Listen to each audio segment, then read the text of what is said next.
Buenos días, mis hermanos. Dios les bendiga. Abran su Biblia en Primera de Tesalonicenses. Estamos en la clase 24. Prácticamente ya estamos terminando el panorama del Nuevo Testamento. Y damos gracias a Dios por eso también. Primera de Tesalonicenses. Los que tienen sus materiales también pueden abrir ahí. El tema de esta clase es la consumación del reino.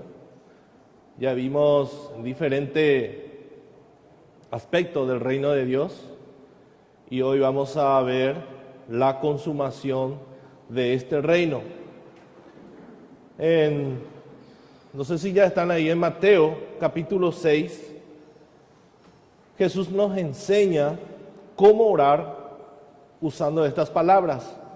Dice: Padre nuestro que estás en los cielos, santificado sea tu nombre.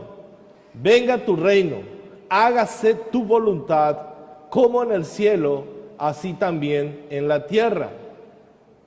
Y yo les pregunto a mis hermanos, ¿creen de todo corazón que alguna vez esto va a pasar? Que la voluntad de Dios se va a hacer así como se hace en el cielo, va a ser tan perfecto así como es perfecto en el cielo. ¿Crees que alguna vez habrá un tiempo en que la voluntad de Dios se haga en la tierra como en el cielo? Primera de Tesalonicenses, mis hermanos, es una carta que nos anima, que nos exhorta a no mirar a nosotros mismos ni en las cosas terrenales, sino mirar en las cosas eternas. Y por sobre todas las cosas nos anima a mirar en la venida de nuestro Señor Jesucristo. Y en esta mañana llegamos a esta carta, Primera de Tesalonicenses. Sabemos que las últimas cartas que estuvimos estudiando, y principalmente Primera de Juan el domingo pasado, nos habla de los falsos maestros. También nos habla las cartas de Pablo y de Pedro y de todos los apóstoles, nos hablan de los problemas que hubo en las iglesias primitivas. Y también nos habla de los falsos maestros. Y en todas las cartas, en todo el Nuevo Testamento, vamos a ver esos errores. Y no solamente en las iglesias primitivas, sino también en este tiempo, vamos a seguir teniendo errores en las iglesias y también falsos maestros.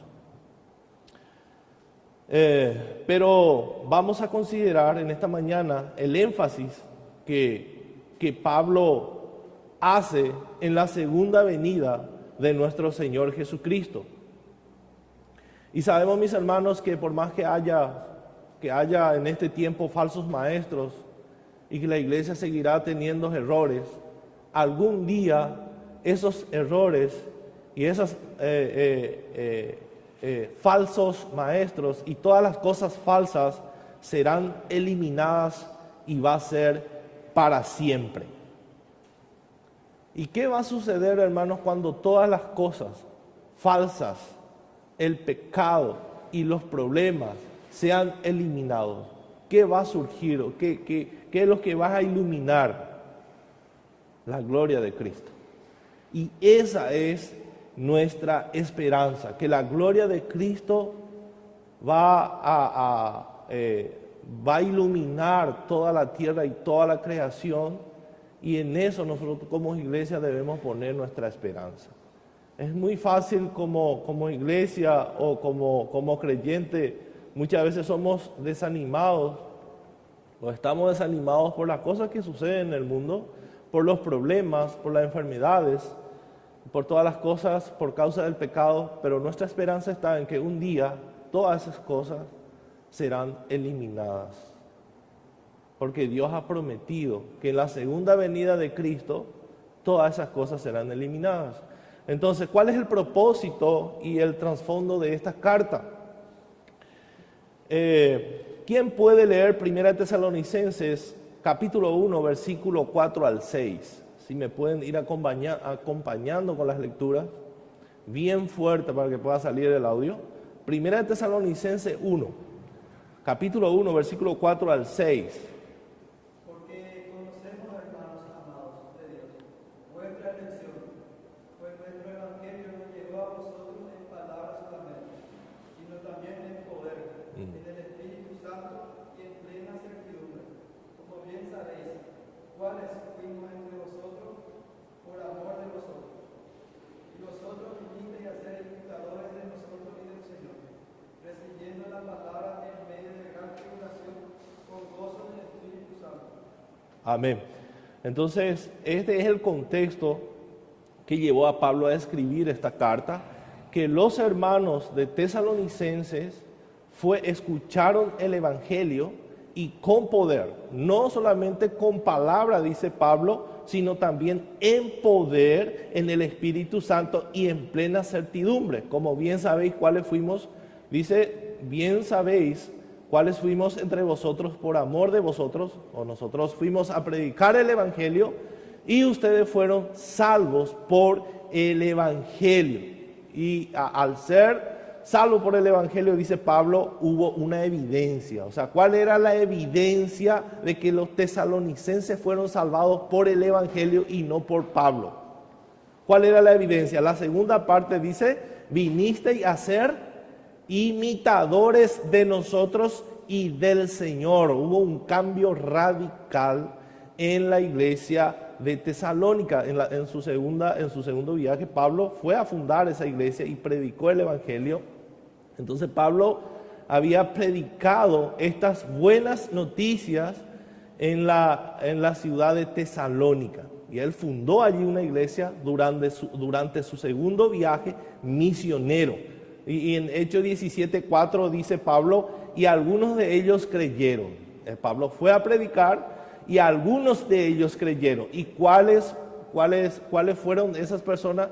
Dice, los que fueron elegidos por Dios para ser salvos. Y algunos de ellos creyeron y se juntaron con Pablo y con Silas, y de los griegos piadosos gran número, y mujeres nobles no pocas. O sea, muchas personas se convirtieron por el Evangelio que Pablo predicó. Ese es el contexto en que Pablo fue fundador de esa iglesia en su segundo viaje misionero. Y también vemos que después de eso surgió una gran persecución en esa zona. Fueron perseguidos. Le quisieron arrestar a Pablo, pero le sacaron afuera a Pablo, fuera de la ciudad de noche. Ese relato también encontramos, debido a que Pablo fue brutalmente perseguido y fue ayudado por otros cristianos para salir de la ciudad. También, ¿qué problema hubo en esa iglesia? ¿Cuál fue el motivo por el cual Pablo escribe esta carta? Hubo problemas doctrinales o dificultades doctrinales, y principalmente a los tesalonicenses. ¿Qué era lo que les preocupaba a los tesalonicenses? Les preocupaba que si un cristiano moría antes de que Cristo regresara, se perdería para siempre. O sea, ellos creían que si ellos morían antes del regreso de Cristo, ya perdían su salvación. O sea, ellos no querían morir antes del regreso de Cristo. Entonces Pablo le escribe a ellos, envía primeramente a Timoteo para ver cuál es la situación en Tesalónica, y Pablo empieza a escribir esta carta para alentarle a los hermanos que en Cristo estamos seguros y que un día Cristo regresará. No importa si morimos antes, todos los que murieron en Cristo van a resucitar. Y ese fue de tremenda bendición para los tesalonicenses. ¿Por qué? Porque era necesario ellos entender bien esa doctrina, que si nosotros, por más que morimos, pero si morimos en Cristo, un día vamos a resucitar. Y en la primera parte, Pablo escribe esta carta alrededor de los años 51. Y escribe en primer lugar para defender su ministerio. Más adelante vamos a ver el bosquejo, que se divide en dos partes. Desde el capítulo 1 hasta el capítulo 3, Pablo habla y defiende su ministerio y aclara también la doctrina. Aclara esta doctrina y también la segunda parte habla de la segunda venida de nuestro Señor Jesucristo para dar tranquilidad a los hermanos tesalonicenses. Y eso nosotros también tenemos que tener bien presente y en nuestras mentes, mis hermanos, que como creyentes nosotros tenemos que estar bien, que nuestro cristianismo pueda estar bien fundamentada, o que la base sea la segunda venida de nuestro Señor Jesucristo. O sea, esperando a nuestro Señor Jesucristo. Entonces, ese es el propósito por el cual Pablo escribe esta carta. Y el bosquejo, como les dije, la carta se divide en dos partes. La primera parte, del capítulo 1 al capítulo 3, ahí en su bosquejo, si ustedes tienen el material, van a ver el propósito principal de Pablo es la defensa de su ministerio. Como ustedes sabrán, muchos falsos maestros le acusaban a Pablo como falso apóstol, o que él inventó el evangelio que él estaba predicando. Y también en esa parte del capítulo 1 hasta el capítulo 3 reitera Pablo, siempre su anhelo fue visitarle a los hermanos, y justamente ahí en esos capítulos reitera su deseo de visitarlos nuevamente.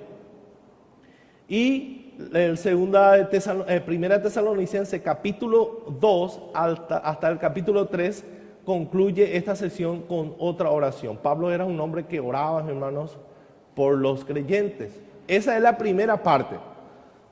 La primera parte de Primera Tesalonicense va desde el capítulo 1 hasta el capítulo 3, versículo 10, donde Pablo defiende su ministerio. Pablo le hace conocer a los hermanos tesalonicenses su deseo de visitarlos, y también culmina otra vez con una oración. Estamos en Primera Tesalonicense, hermano, estamos estudiando la carta de Primera Tesalonicense. Y la segunda parte, Pablo avanza hacia el capítulo 4, 5 para exhortarlos a los hermanos y enseñarles en respuesta a sus debilidades y fallas específicas. ¿Cuáles eran las fallas?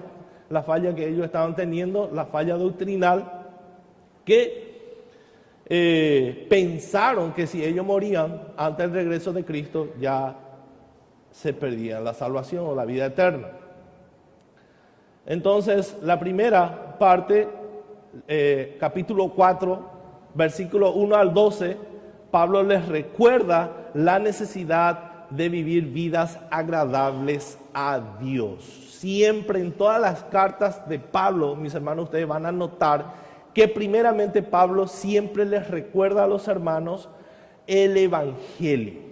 Eso es fundamental y es algo que nosotros tenemos que sacar una enseñanza de eso, que el evangelio es fundamental para la vida práctica. Si nosotros queremos hacer al revés, si yo quiero ir directamente a la vida práctica sin conocer a profundidad el evangelio o lo que Cristo hizo por nosotros, ¿cuál es el evangelio, mis hermanos? Que Cristo vino, Él entregó su vida por nosotros, Cristo resucitó y Él está sentado a la diestra del Padre, intercediendo por nosotros. Si nosotros, hermanos, no profundizamos el evangelio y queremos ir a la vida práctica, fracaso total. Fracaso total. Entonces, siempre debemos aprender de esto, que siempre, para la vida práctica, siempre Pablo expone en el último, como estuvimos estudiando en Romanos, 11 capítulos dedicados a pura doctrina, 5 capítulos para la vida práctica.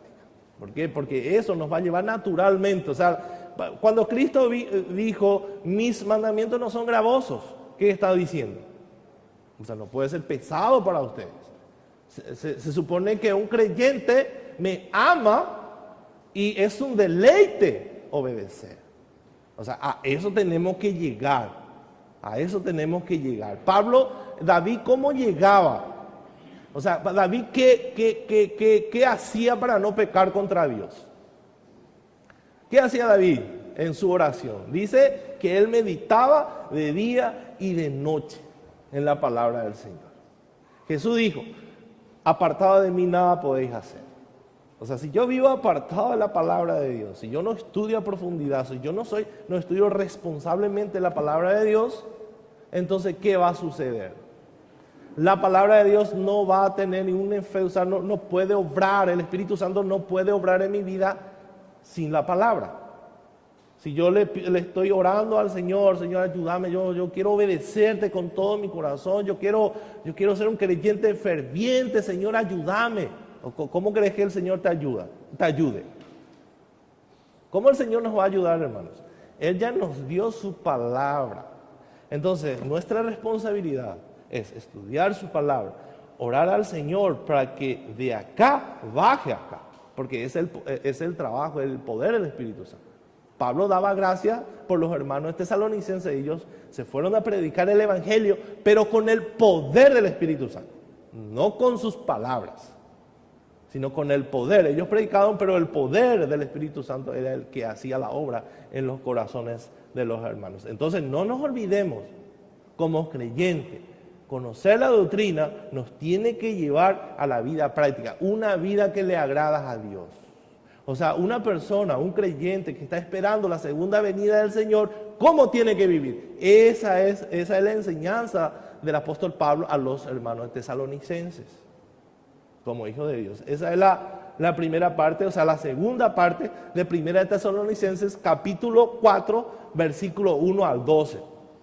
Llevar esa vida. Después, Pablo pasa la segunda parte de Primera de Tesalonicenses, capítulo 4, versículo 13, hasta el capítulo 5, abordando la principal exposición doctrinal, porque en esto sí tenían problemas doctrinales los hermanos tesalonicenses, que ellos creían que si morían sin antes de que Cristo regrese, ellos perderían la vida eterna. Entonces habla de la muerte de Cristo y la segunda venida de Jesús y el juicio final.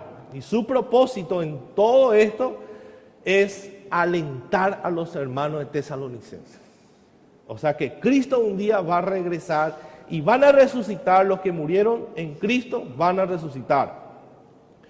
Y Pablo también nos alienta a nosotros, hermanos, porque esto fue escrito a los hermanos tesalonicenses en el año 51. Pablo escribe esta carta. Pero esto también nosotros hasta ahora nos tiene que seguir alentando, y debemos alentarnos con esta palabra, dice Pablo en el capítulo 4, versículo 18. ¿Qué dice Pablo? ¿Quién puede leer bien fuerte para que se pueda escuchar? ¿Cómo debemos alentarnos?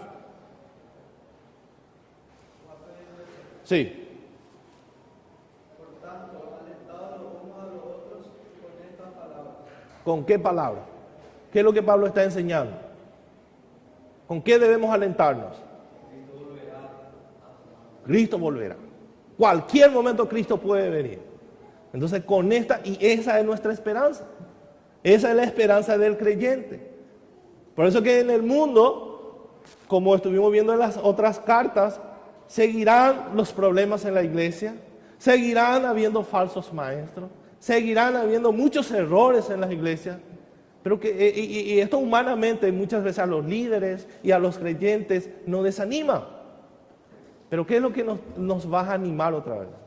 Que Cristo va a venir y va a eliminar todos los falsos, todos los pecados, todos los errores. Se van a eliminar y brillará la gloria de Cristo por toda la eternidad. Eso es lo que nos tiene que animar y tener siempre presente como iglesia.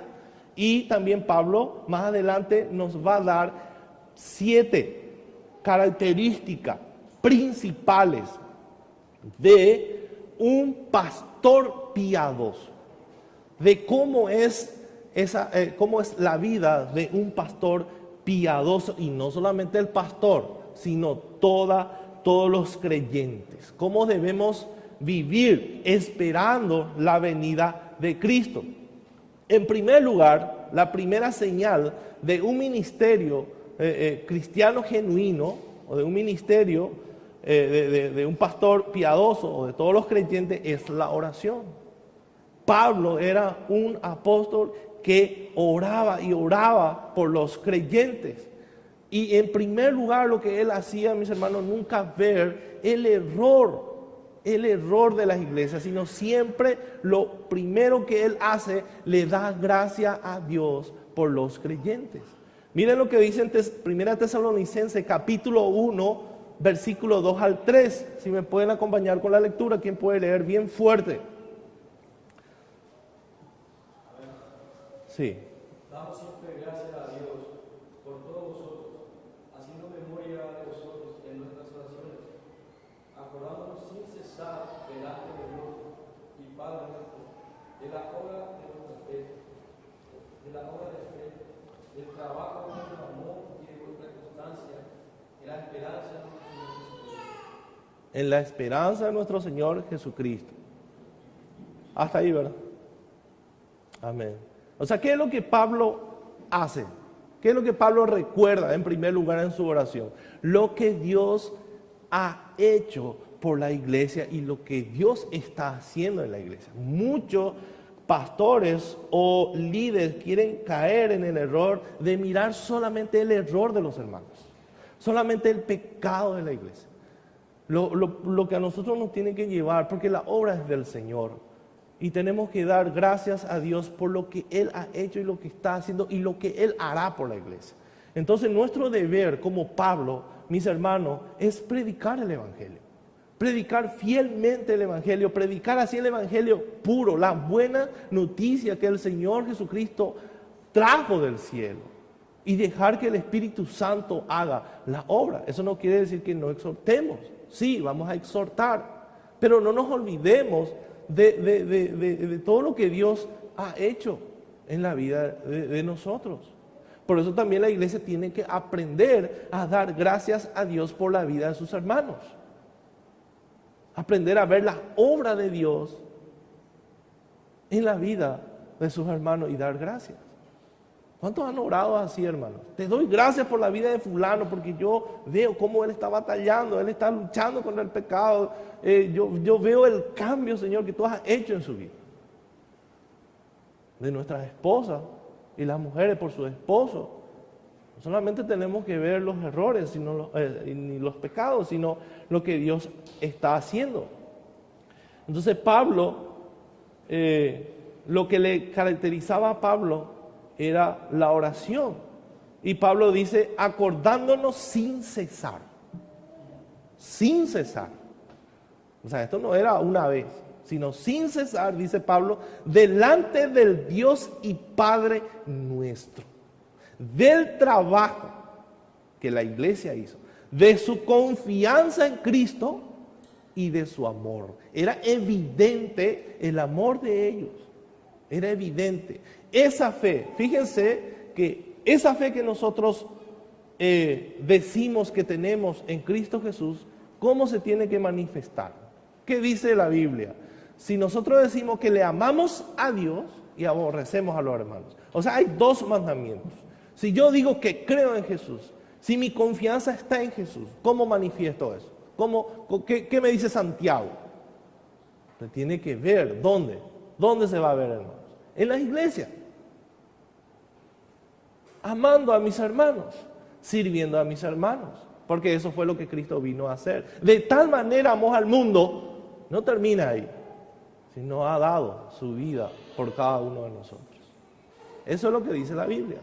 Entonces, si nosotros no estamos dispuestos a dar nuestra vida por los demás, lo que Sebastián estuvo diciendo ayer a su esposa, soy capaz de dar mi vida por ti y daré mi vida por ti. Pero eso no solamente debemos decirle a nuestras esposas, sino a todos los hermanos. Porque Cristo vino a dar su vida por todos nosotros. Ese es el ejemplo, ese es el modelo a seguir. No vamos, como dijo el pastor Tomás, no vamos a ser como Cristo. Acá en la tierra es imposible ser como Cristo, seguiremos siendo pecadores, imperfectos. Pero el modelo a seguir es seguir las pisadas de nuestro Señor Jesucristo. Amén, hermanos. Entonces Pablo recordaba y oraba fervientemente por los hermanos. Es lo que nosotros estamos haciendo los miércoles. Oramos por la vida de los miembros, por la vida de los miembros, por la vida de cada uno de los hermanos, por el matrimonio, por los matrimonios de la iglesia. Entonces orar por otro es considerar que el Espíritu Santo verdaderamente ha obrado en nuestras vidas, que Él está cambiando nuestro corazón. ¿Por qué? Porque ya no, mi enfoque ya no está solamente en mí, sino en los demás. Y eso solamente el Espíritu Santo puede hacer, porque es una oración desinteresada. O sea, yo mi prioridad no es mi situación, mi prioridad no es mi persona, mi prioridad son los hermanos. Y eso solamente el Señor puede hacer, solamente Dios.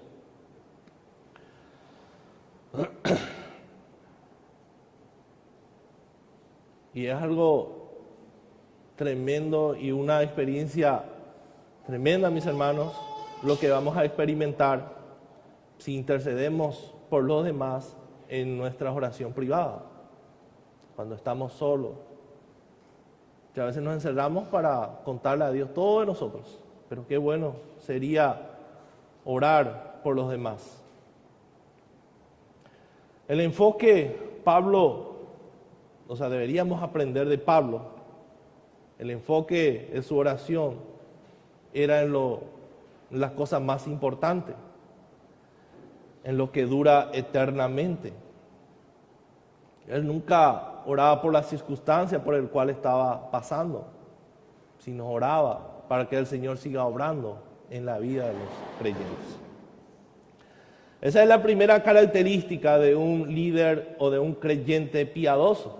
La segunda característica de un ministerio genuino del Evangelio es el autosacrificio. Autosacrificio. ¿Quién puede leer capítulo 2 de Tesalonicenses, versículo 1 al 3?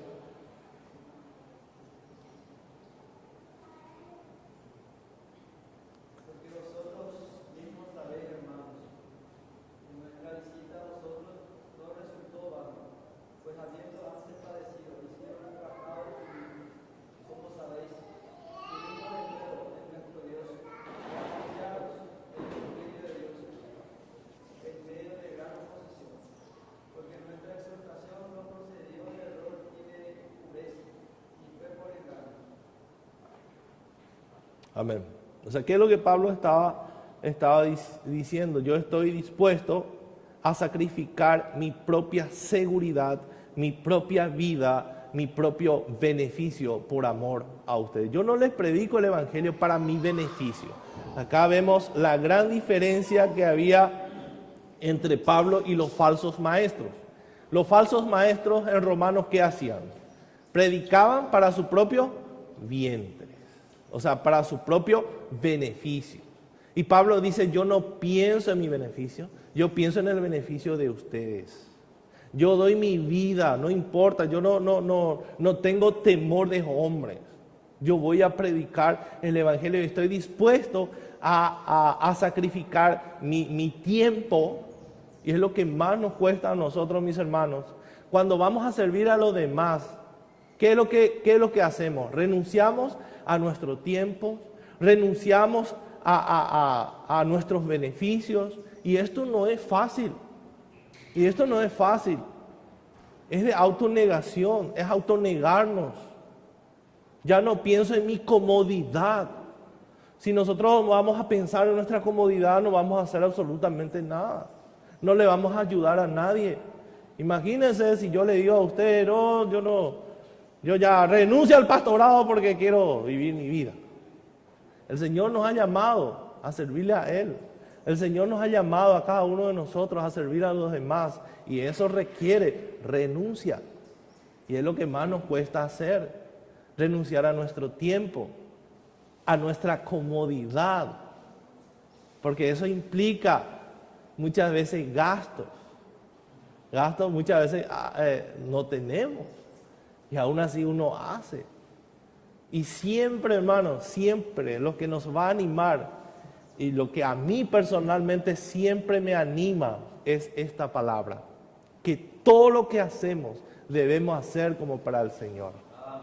Eso es lo que siempre nos va a animar. Porque si yo voy a pensar en mi comodidad, en mi beneficio, y no estoy haciendo como para el Señor, no sirve. Entonces cuando yo estoy desanimado, ¿cuánto creen que un cristiano se desanima? Nos desanimamos, somos humanos, débiles. Pero la gracia del Señor es que nos motiva y nos dice, haced como para mí, no para los demás, no mirando lo que los otros te pueden devolver. Y eso es lo que Pablo estaba haciendo. Entonces, en segundo lugar es la autorrenuncia. En tercer lugar, el amor maternal. El amor maternal, Pablo compara el amor maternal con el amor que él tenía a los tesalonicenses. Primera de Tesalonicenses, capítulo 2, versículos 7 al 8, dice: antes fuimos tiernos entre vosotros, como la nodriza que cuida como ternura a sus propios hijos. Tan grande es nuestro afecto por vosotros, que hubiéramos querido entregarnos no solo el Evangelio de Dios, sino también nuestras propias vidas, porque habéis llegado a sernos muy queridos. Amamos de esta manera, mis hermanos, como una mamá ama a su hijo. Es un amor verdadero. La mamá es capaz de dar su vida por su hijo sin dudar, sin dudar. Entonces, Pablo muchos le consideraban a Pablo duro, un apóstol duro, pero Pablo era muy gentil, amaba a los hermanos. Pablo no predicó el Evangelio para quitar cosas de los hermanos, sino para dar, para compartir con ellos. Inclusive cuando los hermanos no quisieron ayudarle a Pablo, él dice: yo prefiero trabajar, yo voy a trabajar. En cuarto lugar, la integridad y el aliento paternal, y eso vemos en 1 Tesalonicenses capítulo 2, versículos 10, 12. Dice Pablo cómo alienta a los hermanos, como dándoles consejo, como un papá. Y dice Pablo: vosotros sois testigos, dice, y Dios también, de cuán santa, justa e irreprensible nos comportamos con vosotros los creyentes. Así como también sabéis que de qué modo, como el Padre a sus hijos, exhortábamos y consolábamos a cada uno de vosotros, y os encargábamos que anduvieseis como es digno de Dios, que os llamó a su reino y gloria. De esta manera nosotros nos comportábamos en medio de ustedes, como un papá, cuidando con ustedes. ¿Cuál es el discipulado que tiene que hacer un líder? ¿Cómo, hermanos? Es imposible que los pastores cuidemos 24 horas de ustedes. Imposible, hermanos. O que andemos todos los días. Debemos pastorearles con la palabra, y no solamente con la palabra, sino muchas veces personalmente. El pastor se tiene que involucrar. O sea, la iglesia tiene que sentir que el pastor está interesado, que el pastor está velando, que el pastor cuida, que el pastor está pendiente de los rebaños, de la grey. Pero también la grey tiene la responsabilidad de cuidar unos a otros. O sea, nosotros debemos cuidarnos unos a otros. No solamente el pastor tiene responsabilidad de cuidarle a todos. No, cada uno de nosotros tenemos esa responsabilidad. Pablo dice, exhortaba a los hermanos, enseñaba a los hermanos. Donde había error, él corregía, no dudaba de exhortar. Y vemos eso cuando le exhortó a Pedro en público, cuando la doctrina estaba en peligro, él no dudaba, hermanos, para exhortar. Cuando un hermano se estaba desviando, es nuestra responsabilidad también como iglesia animar y exhortar. En quinto lugar, Pablo tenía, la característica de Pablo era que tenía un deseo de compañerismo, tener comunión con ellos. Nosotros, hermanos, no solamente somos amigos, no somos amigos como en el mundo, somos una familia. Y como familia somos hermanos de un solo Padre, pertenecemos a la familia de Dios. Entonces esa es la gran diferencia. Esa es la gran diferencia. No solamente somos amigos, sino somos hermanos. Y Pablo dice en 1 Tesalonicenses capítulo 2, versículo 17, pero nosotros, hermanos, separados de vosotros por un poco de tiempo, de vista, pero no de corazón, tanto más procuramos con mucho deseo ver vuestro rostro. Ver vuestro rostro. Por más que Pablo estaba lejos de ellos, dice que estaban cerca, porque se amaban de corazón. De vista están lejos, pero no de corazón. No de corazón. Y este es el mismo sentir que nosotros tenemos que tener. Este es el mismo amor que debemos tener por los hermanos. Hoy tenemos visita de los hermanos de Asunción y nos gozamos con ellos. Es un privilegio para nosotros que el Señor nos permitió poder abrazarles, hospedarles en nuestras casas. Qué tremendo, hermano, poder compartir con ellos. Estamos en un mismo sentir, hermanos que aman al Señor, que tienen la misma carga que nosotros tenemos, las mismas luchas que nosotros tenemos. Para mí es un privilegio compartir, que ellos me cuenten sus luchas. Para mí es un de gran alivio. A veces no era yo, no. Todos nosotros, hermanos, estamos pasando por una leve tribulación, como dice Pablo, pero nuestra esperanza, compartir la esperanza es tremenda, hermanos. Entonces, esa es la característica de un cristiano genuino, de querer vernos, de poder encontrarnos con otros hermanos, poder compartir su vida espiritual, poder compartir las luchas que tienen y cómo el Señor está obrando en ellos y en la congregación. Eso nos anima muchísimo. Por eso debemos desear encontrarnos. Y Pablo dice, deseando vernos como también nosotros a vosotros, orando de noche y de día con gran insistencia para que veamos vuestro rostro, dice Pablo. Qué tremendo, hermanos. Orando de día y de noche para que esto sea posible. Entonces, este es la evidencia de un ministerio genuino, de un ministerio genuino. Entonces Dios, mis hermanos, moldea los deseos de nuestros corazones mientras más empapamos nuestros corazones en su palabra. Solamente estos deseos vamos a sentir si nos empapamos de su palabra. A esto Pablo se refería cuando dijo, sean llenos del Espíritu Santo, para que puedan tener deseos espirituales. Si no nos empapamos de la palabra de Dios, si vivimos separados de la palabra de Dios, ¿qué fuego ni martillo va a golpear nuestro corazón? No hay fuego ni martillo. Entonces dice la palabra de Dios que la palabra de Dios es como el fuego y es como el martillo. Ese corazón duro tiene que romperse para que pueda inclinarse a las cosas espirituales. Entonces, como creyentes, si queremos tener estos deseos, amar verdaderamente a los hermanos, tener en la mente la segunda venida de Cristo, orar por los hermanos sin cesar, solamente vamos a conseguir si nos empapamos de la palabra de Dios. Porque eso es lo que nos va a moldear. Eso es lo que va a ir moldeando nuestro corazón y va a ir inclinando hacia las cosas espirituales, y cada día nuestro deseo va a ser menos por las cosas terrenales.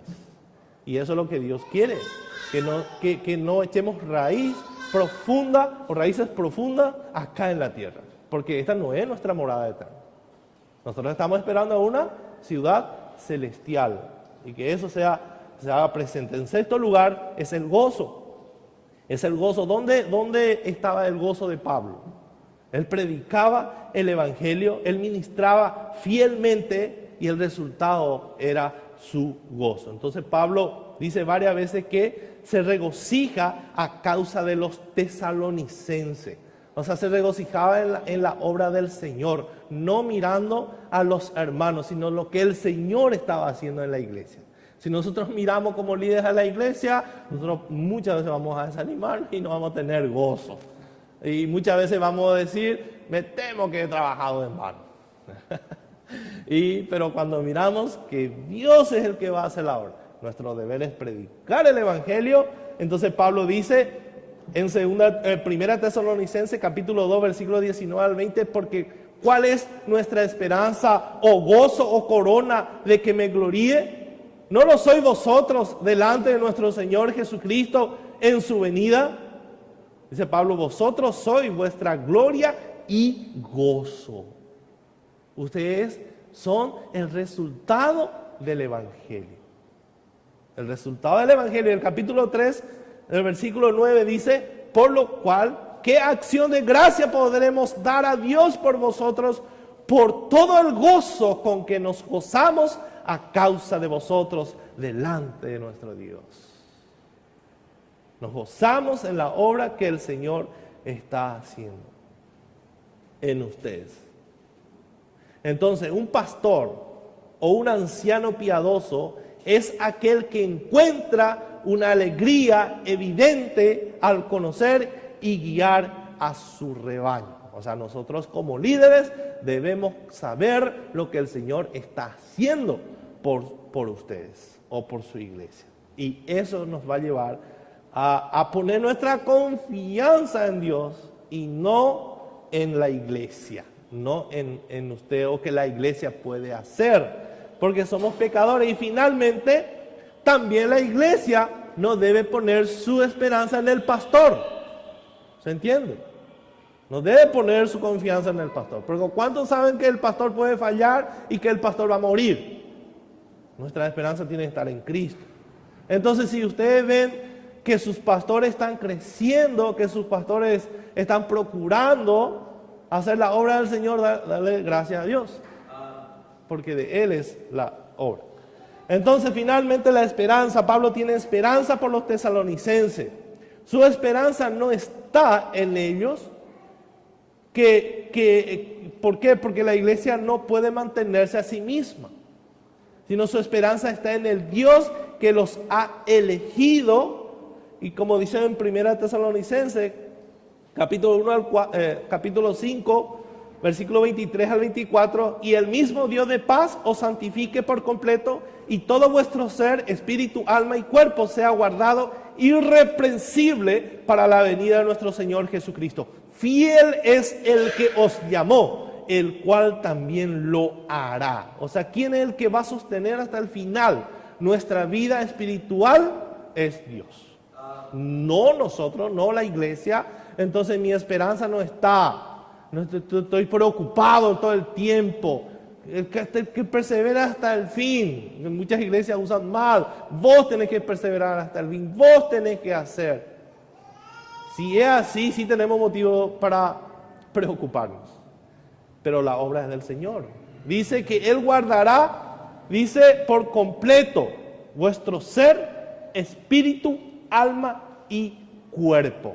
¿Qué clase de cuerpo? El cuerpo va a morir, pero un cuerpo glorificado. Vamos a recibir un cuerpo glorificado. Dice, se ha guardado irreprensible para la venida de nuestro Señor Jesucristo. Entonces el ministerio de Pablo se caracteriza por la esperanza por los tesalonicenses, basada en su esperanza en las promesas de Dios y el regreso de nuestro Señor Jesucristo. Toda nuestra esperanza tiene que estar en las promesas del Señor.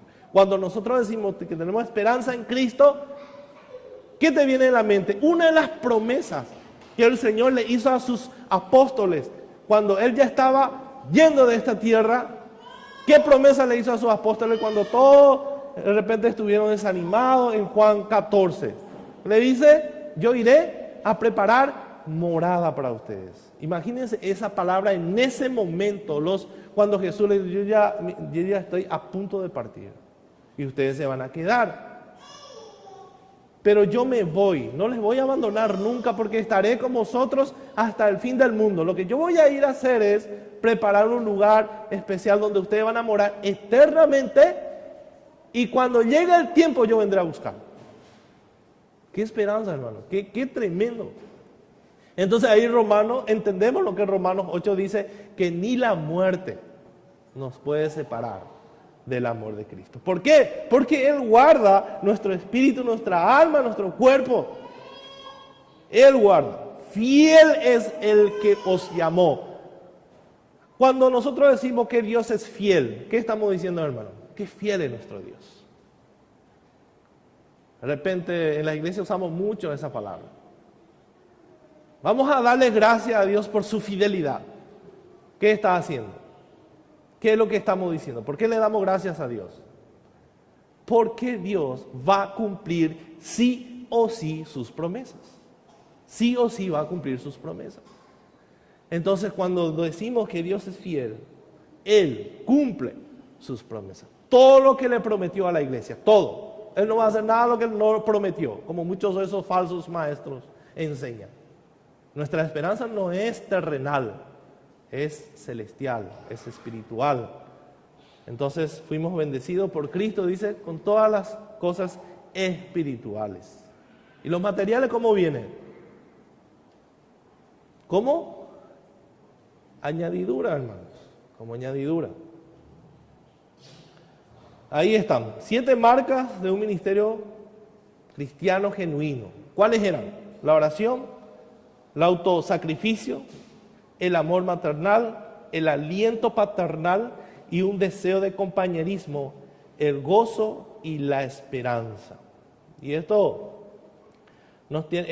capítulos que estuvimos estudiando, hermanos, nos tiene que llevar, o nos tiene que alentar y nos tiene que animar para que podamos exhortar a otros amigos y hermanos creyentes. Debemos evaluar nuestras vidas, cada uno de nosotros, con estos capítulos, del capítulo 1 hasta el capítulo 3. Ahora vamos a entrar en el capítulo 4 y 5, señales de una vida cristiana, de cómo debemos vivir como creyente que espera la segunda venida de Cristo. Entonces Pablo no se limita a describir cómo es un ministerio genuino. En el capítulo 4 y 5, Pablo escribe y les dice qué efecto debe tener un ministerio genuino en sus vidas. ¿Qué efecto? O sea, no es solamente cuidar el ministerio, sino qué efecto tiene que tener. ¿Cómo puedo llevar en la vida práctica? El capítulo 4, versículo 1 al 2. ¿Quién puede leer? Capítulo 4, versículo 1 al 2. Por lo demás, hermanos, os rogamos y exhortamos en el Señor Jesús, que de la manera que aprendisteis de nosotros, cómo os conviene conduciros y agradar a Dios, así abundéis más y más, porque ya sabéis qué instrucciones os dimos por el Señor Jesús. Ahí está. ¿Dónde tiene que estar nuestro enfoque entonces? De cómo agradar a nuestro Dios. Ese tiene que ser el corazón del creyente. Y el primer punto, vamos a ver 7 puntos también en esta segunda parte de cómo debemos hacer para agradar a nuestro Dios. Y el primer punto donde Pablo habla de la pureza sexual. Y justo después de describirle que agraden a Dios, Pablo luego pasa varias oraciones repetidas y específicamente diciéndoles que eviten el pecado sexual. El pecado sexual. ¿Quién puede leer capítulo 4, versículo 3 al 8?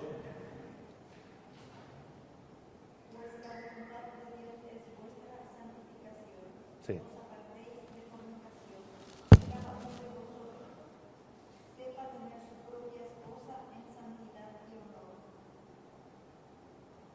Hasta el 8.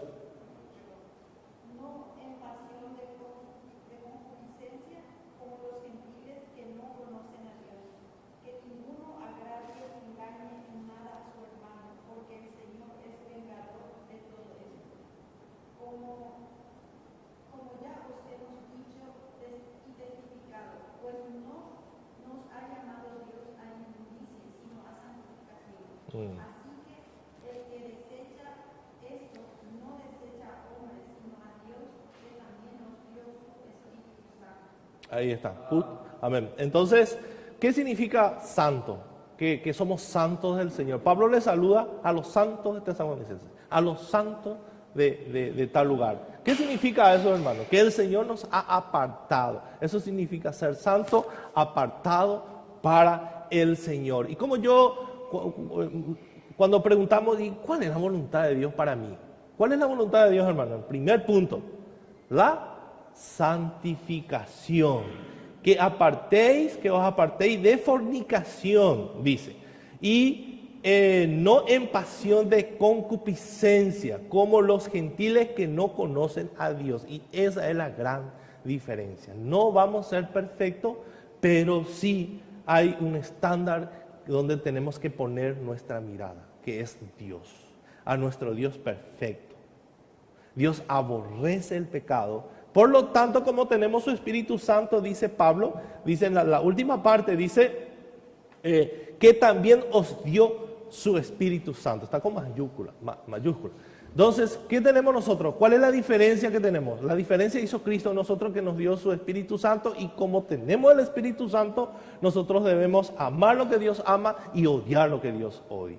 Entonces, ¿de qué habla cuando la Biblia habla de la concupiscencia? ¿De qué habla? De los pensamientos que nosotros tenemos. Cuando saben, hermano, que el pecado empieza ¿dónde? En el corazón. Y si yo llego a la fornicación es porque primeramente yo pequé en mi mente.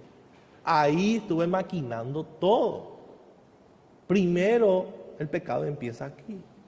Entonces muchos de nosotros todos los días tenemos tentaciones. ¿Cuánto creen eso, hermano?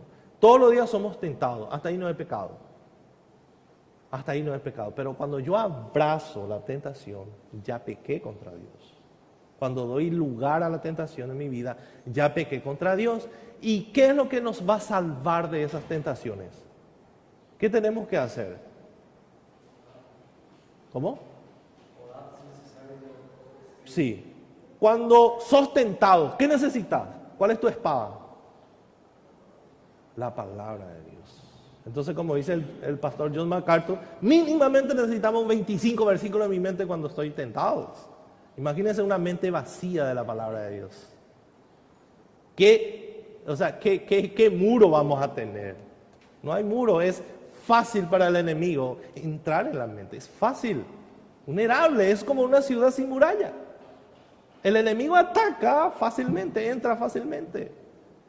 Por eso la Biblia dice, y David decía, que nuestro Dios es nuestra fortaleza, es nuestro castillo fuerte que nos guarda. ¿Pero de qué manera? Él nos ha dado su palabra y su Espíritu Santo. Estos son los medios de gracia que nosotros debemos usar para crecer espiritualmente. Y eso es lo que Pablo está diciendo. En segundo lugar, debemos vivir vidas de amor fraternal. En el capítulo 4, versículo 9 al 10 dice: pero acerca del amor fraternal no tenéis necesidad de que os escriba, porque vosotros mismos habéis aprendido de Dios, que os améis unos a otros, y también lo hacéis así con todos los hermanos que están por toda Macedonia. Pero os rogamos, hermanos, que abundéis en ello más y más. O sea, ¿a qué Pablo se refería cuando dice que habéis aprendido de Dios?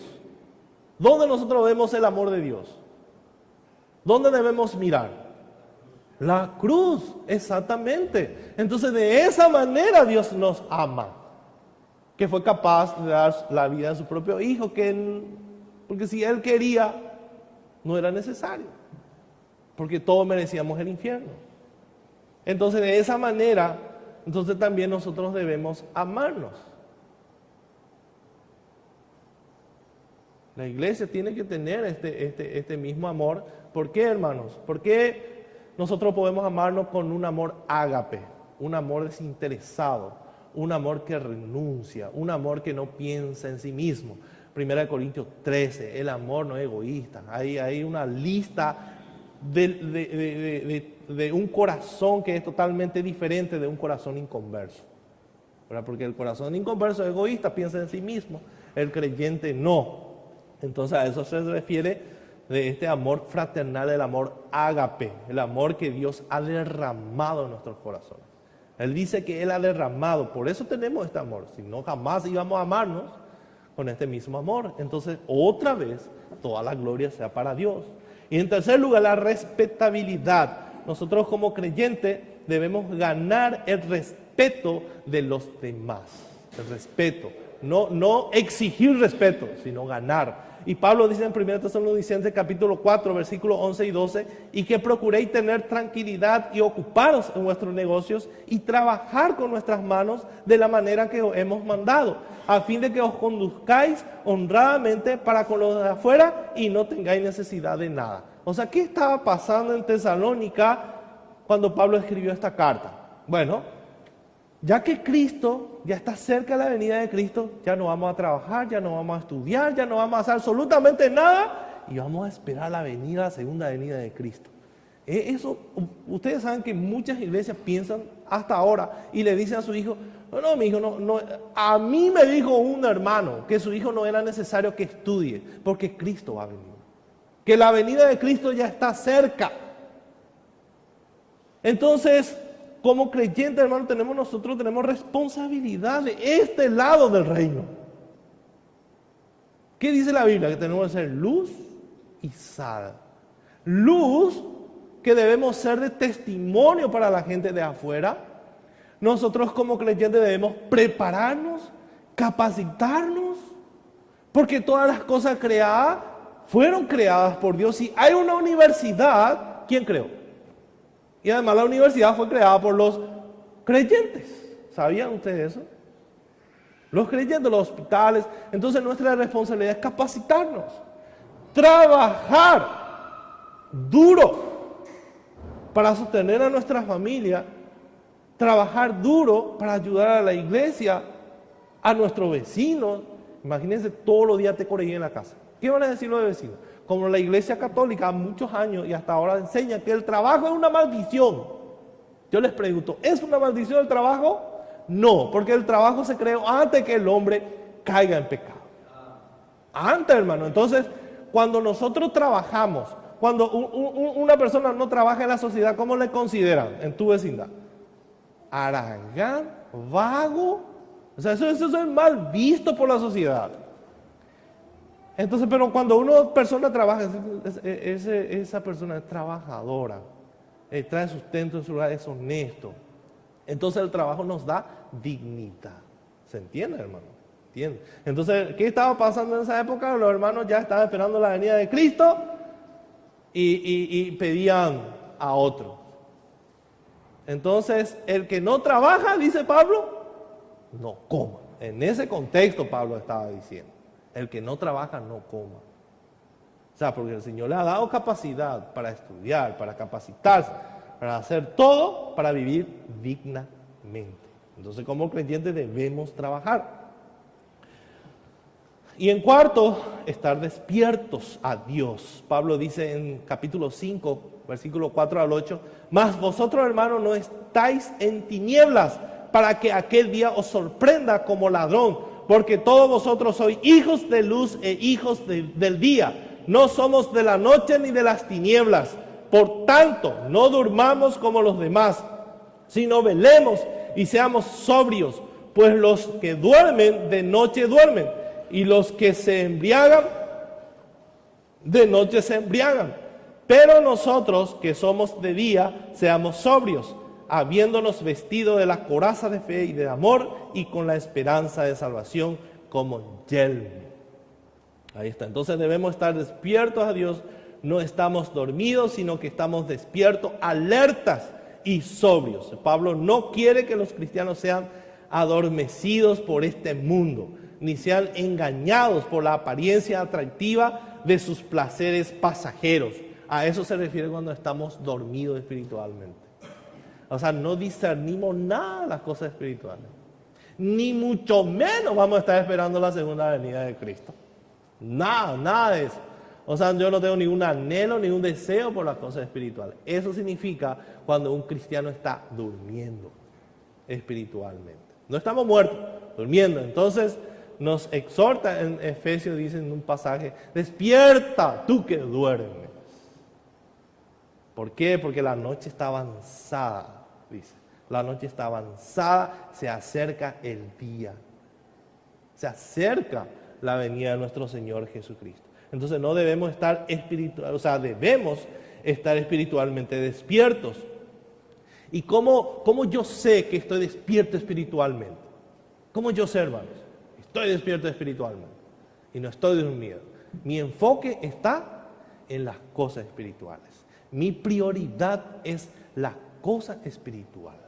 Así yo compruebo que estoy despierto espiritualmente. Cuando no le doy importancia a mi vida espiritual, a mi santificación, a las cosas de la iglesia, cuando estoy apartado de la palabra de Dios, aqueje, estamos dormidos.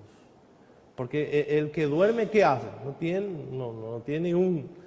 no piensa, no hace absolutamente nada. Entonces, nuestro enfoque está en la verdad de Dios y también buscamos las cosas espirituales y no terrenales. Entonces debemos orar. ¿Quién es el que nos va a sacar, hermanos? Muchos te dicen, ¿y cómo puedo salir de este estancamiento donde estoy? Y no hay ningún secreto. No hay ningún secreto. El Señor nos ha dado, hermanos, los medios de gracia que nosotros debemos usar para salir de ese estado. No va a ser fácil. Si yo me aparté un año, no estudié más mi Biblia, no viví más en santidad, tienen que saber que eso me va a llevar 3 años. O sea, el doble de lo que yo retrocedí y tengo que avanzar. Porque retrocedí 1 kilómetro. 1 kilómetro tengo que llegar y después empezar. Por eso, mis hermanos, debemos siempre estar velando por nuestra vida espiritual. Pero el Señor es fiel para sacarnos del hoyo de donde estamos. Entonces, ¿qué tengo que hacer? Volver a estudiar tu Biblia, volver a orar, congregate fielmente, participar en todos los estudios que la iglesia hace, juntate con los hermanos piadosos. Y ahí vas a empezar a volver a sentir de a poco esa pasión por Cristo. Pero si yo vivo lejos de la iglesia, no me junto con los hermanos, ¿verdad que hermano, muchas veces nosotros estamos desanimados y empezás a hablar con los hermanos y parece que el fuego se reaviva dentro de nosotros?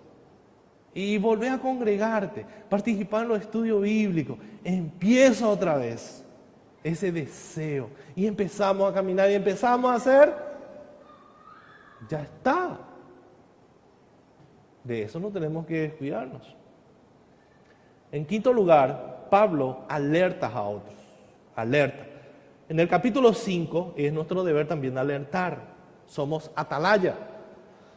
Dice capítulo 5, versículo 11 al 15, por lo cual, animados unos a otros y edificados unos a otros, así como los hacéis. Os rogamos, hermanos, que reconozcáis a los que trabajan entre vosotros y os presiden en el Señor y os amonestan, y que los tengáis en mucha estima y amor por causa de su obra.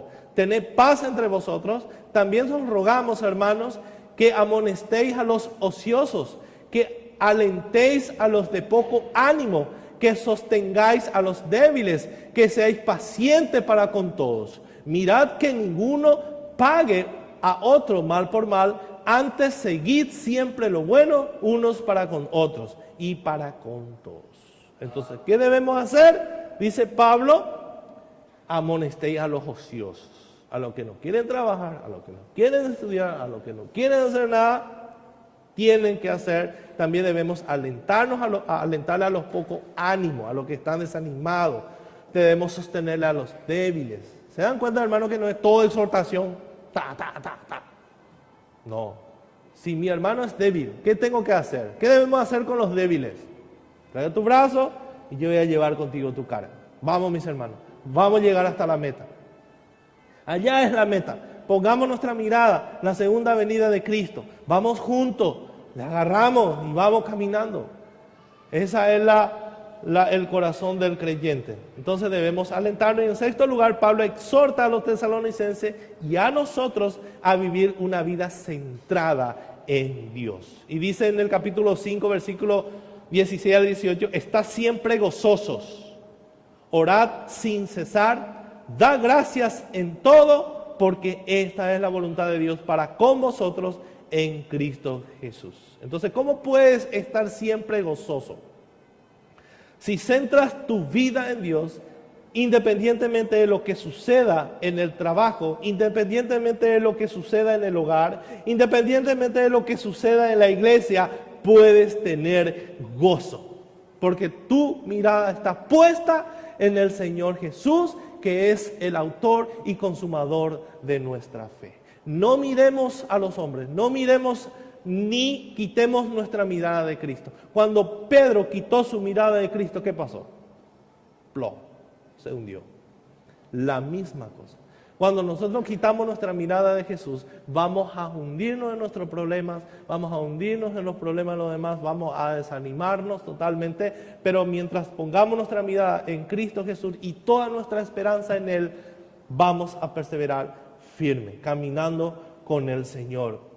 Entonces, ¿cómo hacemos de Dios el centro de nuestras vidas para que nosotros, por el poder del Espíritu Santo, oremos sin cesar y demos gracias a Dios en todo? Comienza recordando las buenas noticias de la gracia que hemos recibido, como Pablo dice en 1 Tesalonicenses, capítulo 5, 9 al 10. Porque no nos ha puesto Dios para ira, sino para alcanzar salvación por medio de nuestro Señor Jesucristo, quien murió por nosotros, para que ya sea que velemos o que durmamos, vivamos juntamente con Él.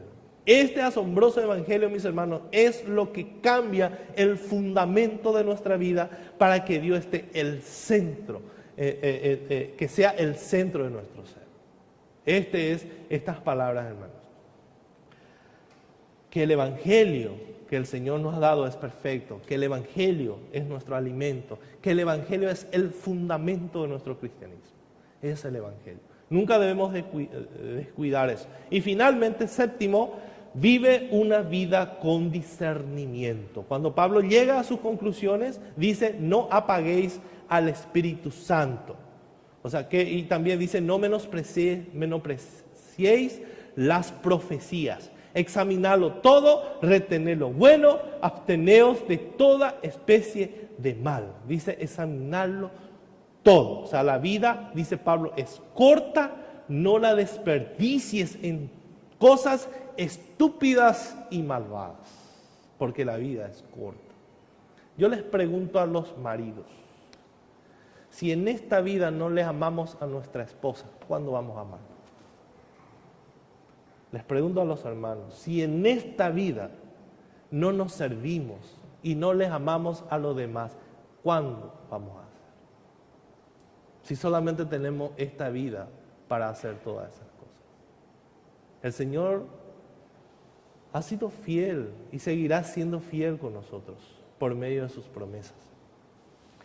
Si en esta vida yo no vivo la voluntad de Dios, ¿cuándo voy a vivir? Si en esta vida no hago proyecto, no tengo meta para mi vida espiritual, ¿cuándo vamos a hacer? Si nosotros miramos nuestra vida pasada de este 2019, si ponemos un cronómetro, una medida, ¿cuánto hemos crecido en el Señor? ¿Qué nivel de crecimiento tuviste en este 2019? ¿Cuánto tiempo de comunión y de calidad de comunión tuviste con el Señor? ¿Cuánto tiempo, cuántas horas oraste en este año? ¿Cuánto te dedicaste a la lectura de la palabra de Dios? ¿Cuánto tiempo te dedicaste? Todas esas cosas, hermanos, nosotros tenemos que examinarnos y preguntarnos. Y a partir de hoy, no esperar 2020. 2020, enero, voy a empezar a estudiar mi Biblia. Voy a estudiar toda la Biblia. 2020 ya me voy a congregar. Voy a hacer... No, ahora es. Ahora es. Entonces no desperdiciemos, la vida es corta. Piensa cuidadosamente antes de creer algo. Piensa cuidadosamente antes de decir algo, o de hacer algo, o de prometer algo.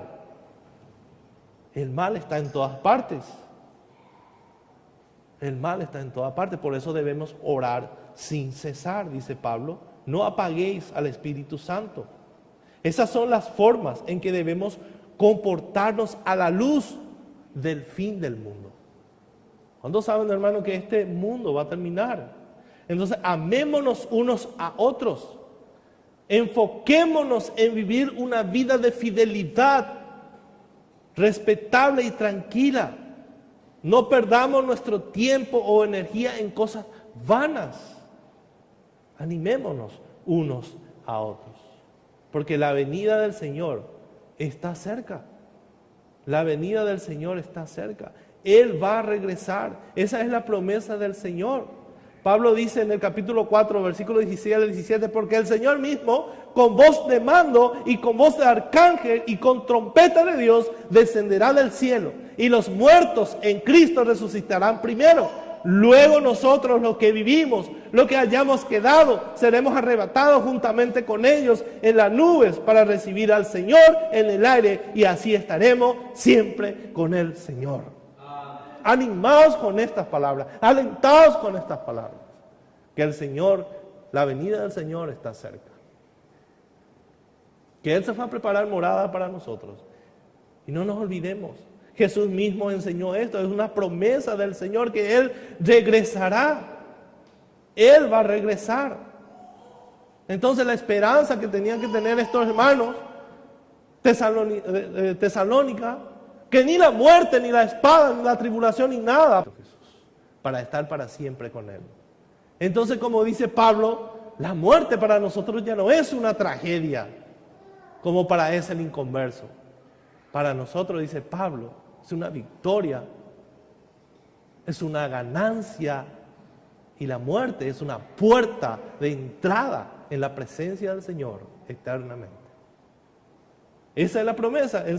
En el capítulo 4, versículo 13 al 15 dice: tampoco queremos, hermanos, que ignoréis acerca de lo que duerme, para que no os entristezcáis como los otros que no tienen esperanza, porque si creemos que Jesús murió y resucitó, así también traerá Dios con Jesús a los que durmieron en Él. Por lo cual os decimos esto en palabra del Señor, que nosotros que vivimos, que habremos quedado hasta la venida del Señor, no pereceremos, precederemos a los que durmieron. Fíjense, hermanos, que Pablo no habla de una muerte eterna, sino de un sueño. Dormimos, dice, hasta que el Señor venga y nos va a despertar. Nos va a despertar.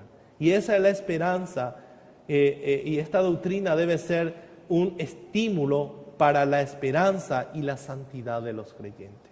Entonces, como hijos de Dios, esperando a nuestro Señor Jesucristo, al santo Dios, debemos vivir en santidad. Por tanto, alentados los unos a los otros con estas palabras, que el Señor Jesús va a regresar. Y este es el Evangelio, mis hermanos, que el Señor murió, que el Señor resucitó y está sentado a la diestra del Padre, que un día regresará. Que esta sea nuestra esperanza de vida en esta tierra. Amén, hermanos. Amén. Vamos a orar. Señor y Padre, cambia, Señor, toma nuestros corazones y cambia en esta mañana, Señor. Por favor, te lo pedimos en el nombre de Jesús. Que nuestra prioridad sea Cristo. Que nuestro pensamiento, Señor, pueda estar en tu segunda venida todo el tiempo. Y eso nos va a santificar. Que eso nos lleve, Señor, a la santificación y a la esperanza. Que por más terrible sea la situación o nuestra circunstancia en esta tierra, un día con la venida de Cristo todo eso será eliminado, Señor. Serán eliminados los pecados, los problemas, los errores que cometen las iglesias. Todos serán eliminados y la luz de la gloria de Cristo iluminará por toda la eternidad. Que esto sea nuestra esperanza, Señor, nuestra esperanza de gloria. Todo esto te lo pedimos en el nombre de Jesús. Amén.